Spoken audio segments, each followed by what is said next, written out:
नमस्कार साथियों, आज मैं उत्तराखंड के कुछ महत्वपूर्ण मुद्दों पर बात करने के लिए आप सबसे मुखातिब हुई हूँ। जैसा कि आप सभी वाकिफ़ हैं कि उत्तराखंड भौगोलिक विषमताओं वाला प्रदेश है और आजकल भारी वर्षा की वजह से आपदा से जूझ रहा है। फिर चाहे वो धारचूला मुनस्यारी की बात करें, चमोली ज़िले की बात करें या मैदानी क्षेत्रों की बात करें, सभी जगह भारी वर्षा की वजह से तबाही, नुकसान और लोगों की मरने की खबरें आ रही हैं। धारचूला मुनस्यारी में तो कई मकान ज़मींदोज़ हो गए, कई लोग मलबे के नीचे आने की वजह से कालका ग्रास बन गए, लेकिन सरकार के कानों में जू नहीं रहेंगी। हमारे स्थानीय विधायक लगातार लोगों की सहायता के लिए रेस्क्यू के कार्यों में अपना हाथ बटाने के लिए जान जोखिम में डालकर वहाँ पर बने हुए हैं। और जब सरकार ने देखा कि कांग्रेस के लोग सक्रियता के साथ लोगों के सुख दुख में उनके साथ कंधे से कंधा मिलाकर खड़े हैं, तो तब वो अपनी कुंभकर्णीय नीति से चेते और अब सुना है कि मुख्यमंत्री जी ने ऐलान किया है कि यहाँ जो देहरादून में उनका जो हेलीकॉप्टर है जो जंग खा रहा था, उसको लेकर वो हवाई दौरा करेंगे। धारचूला और मुनस्यारी के जो क्षेत्र हैं वहाँ क्या क्या तबाही हुई है, क्या क्या लोगों के जानें जो गई हैं, उसका मौका मुआयना करेंगे। चलिए, देर आए दुरुस्त आए।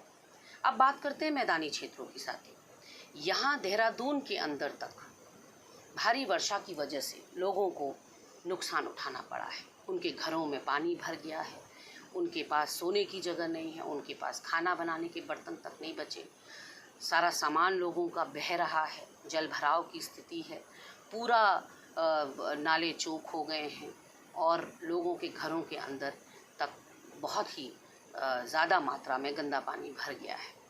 ऐसे में सरकार को पड़ी है ब्यूटिफिकेशन की, सौंदर्यीकरण की, स्मार्ट सिटी के नाम पर पूरा जहाँ जो हालात आपको प्रदेश की सड़कों के दिखाई पड़ रहे हैं, उससे बदतर हालात यहाँ राजधानी देहरादून के हैं। सड़कें खुदी पड़ी हैं, सड़कों के नाम पर गड्ढे ही गड्ढे हैं।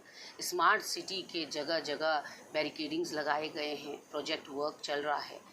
हमारी सरकार से सिर्फ एक सवाल है कि जब इतना करोड़ों में रुपया आ रहा है स्मार्ट सिटी के नाम पर, तो पहले आपकी प्राथमिकता क्या होनी चाहिए? जान माल को नुकसान से बचाना आपकी प्राथमिकता होनी चाहिए या आपकी प्राथमिकता सौंदर्यीकरण होनी चाहिए? जो लोगों की जानें जा रही हैं वो आपके लिए बेशकीमती होनी चाहिए, या देहरादून के पूरा देहरादून भी नहीं साथियों, देहरादून के बहुत ही छोटे छोटे हिस्से, घंटाघर, राजपुर रोड, इसको सुंदर बनाने की कवायद चल रही है। लेकिन वो कवायद कब तक चलेगी और कब तक लोगों को ऊबड़ खाबड़ सड़कों से दो चार होना पड़ेगा, ये सब भविष्य के गर्त में है। मैं सरकार से निवेदन करूंगी कि आज त्राहिमाम हो रहा है, आपका कोई सरकारी नुमाइंदा, कोई आपका जनप्रतिनिधि लोगों के सुख दुख में उनके साथ उनके कष्ट में खड़ा हुआ नज़र नहीं आ रहा है, सवालों के जवाब नहीं दे पा रहा है। और यदि कोई हिम्मत भी कर रहा है जाने की, तो लोग इतने आक्रोशित हैं कि गुस्से में घेराव कर रहे हैं आपके जनप्रतिनिधियों का, क्योंकि आपने 3.5 साल में सिर्फ़ और सिर्फ गाल बजाने के अलावा और कोई काम नहीं किया है, नारे और जुमले देने के अलावा कोई काम नहीं किया है।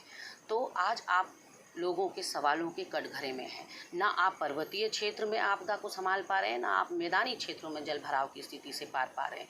डेंगू का मौसम है, अब डेंगू का कहर बरपेगा, जगह जगह पानी भरेगा और लोग डेंगू से ग्रसित होंगे। तो एक तरफ कोरोना महामारी से संक्रमित लोगों की संख्या में लगातार इजाफा हो रहा है, दूसरी तरफ डेंगू भी दस्तक दे रहा है।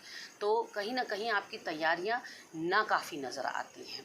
और दूसरी तरफ मैं कहना चाहती हूँ कि आज के समाचार पत्रों से पता चला है कि आपके आपदा प्रबंधन का जो कंट्रोल रूम है, वहाँ लोग नदारद मिले। जो प्रभारी वहाँ प्रबंधन रूम के थे, वो वहाँ नहीं थे। जब आपके जिलाधिकारी महोदय वहाँ पहुँचे तो आपदा प्रबंधन कंट्रोल रूम में कोई था ही नहीं, आपदा कंट्रोल रूम में। तो आप सोचिए कि यहाँ अगर कैंट विधानसभा, धर्मपुर में, रायपुर में लोगों के, राजपुर में लोगों के घरों में पानी जा रहा है या उनको नुकसान हो रहा है या उनके मकान गिर रहे हैं एक के बाद एक, तो वो आखिर फ़ोन करें तो करें कहाँ, क्योंकि आपके अधिकारी तो नदारद हैं कंट्रोल रूम से। तो आपकी कलई सारी खुल गई है कि आपदा, आपको पता है हर बारिश में आपदा ने आना ही आना है। ये साल दर साल चलने वाला एक सिलसिला है जो ख़त्म नहीं होता और प्रकृति पर किसी का जोर नहीं चलता। ये हम जानते हैं कि इस तरह की घटनाओं को रोका नहीं जा सकता, लेकिन इन घटनाओं के लिए तैयारियां तो मुफीद की जा सकती हैं। समय रहते आपके लोग मुस्तैद तो हो सकते हैं कि यदि कोई फ़ोन कॉल आया, यदि ऐसी कोई स्थिति बनती है तो उसको निपटा कैसे जाएगा, कम से कम इसका एक होमवर्क तो किया जाना चाहिए। मैं आप लोगों की तैयारी देखकर लगभग हतप्रभ हूँ कि आपके कंट्रोल रूम में कोई नहीं है, आपके धारचूला मुंशियारी में अभी तक कोई सरकारी नुमाइंदा नहीं गया हुआ है, कोई स्थानीय वहाँ के जो सांसद हैं वो नदारद हैं, उनकी तो मिसिंग रिपोर्ट लिखा रहे हैं वहाँ के लोग। सांसद नहीं दिख रहे हैं वहाँ, विधायक लोग नहीं दिख रहे हैं आपके, बाकी के सिर्फ एक विधायक है जो वहाँ पर जूझ रहा है लोगों के साथ। यहाँ पर मैं एक और महत्वपूर्ण मुद्दा साथियों आपके सामने रखना चाहूँगी कि यूजीसी के अभी अप्रैल 2020 कोरोना काल में जो नियम दिए गए यूजीसी की तरफ से, वो ये दिए गए कि फाइनल ईयर के छात्रों के इम्तिहान अगर विश्वविद्यालय लेना चाहे तो ले सकता है।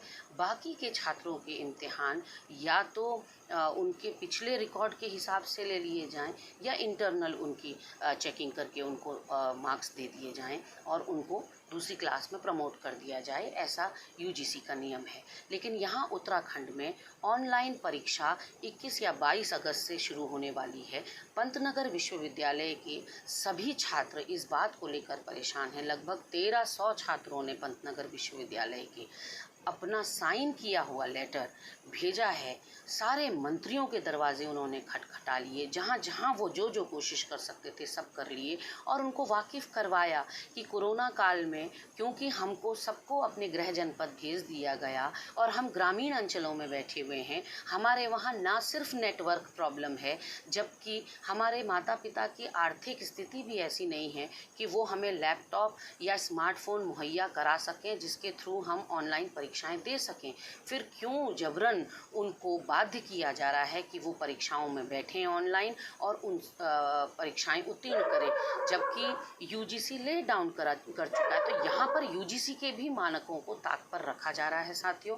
और छात्र लगातार, चाहे वो उच्च शिक्षा मंत्री हो, मैंने स्वयं बात करने की कोशिश करी, मैंने सुबोध उनियाल जी से बात करने की कोशिश करी, उच्च शिक्षा मंत्री से बात करने की कोशिश करी और किसी से भी कोई भी बात करवाने को तैयार नहीं है।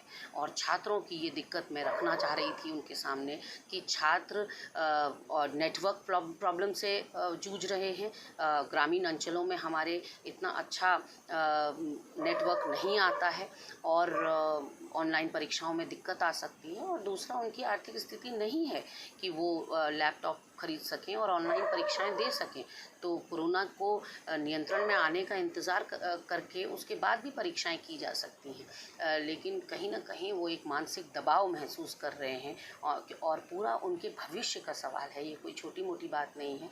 मैं इस वीडियो के माध्यम से भी उच्च शिक्षा मंत्री से, अपने प्रदेश के, और कृषि मंत्री से, दोनों से हाथ जोड़कर निवेदन करना चाहती हूँ कि एक बार उनकी सुन तो लीजिए। वो छात्र कहना क्या चाहते हैं, वो आपको अप्रोच कर रहे हैं, कोई सुनवाई नहीं हो रही है। जब हम आपको अप्रोच कर रहे हैं, कोई सुनवाई नहीं हो रही है, तो कम से कम इन छात्रों को जिस तरह से अव्यवहारिक ढंग से, आप ये अव्यवहारिक निर्णय है आपका कि आप जबरन जो है परीक्षाएं करवाना चाहते हैं प्रदेश के अंदर, और उसके लिए वो तैयार नहीं है छात्र, उनके पास संसाधन नहीं है और ये प्रॉब्लम्स आपको समझनी पड़ेंगी। मैं फिर एक बार सरकार से निवेदन करना चाहूँगी कि उनकी छात्रों की बात सुनकर अगर बात जेन्युइन लगती है तो उसको स्वीकार करने में कोई हर्ज नहीं है। इसके साथ ही साथियों, फिर मिलूँगी आपसे। इस वक्त के लिए इजाज़त चाहूँगी। शुभ रात्रि।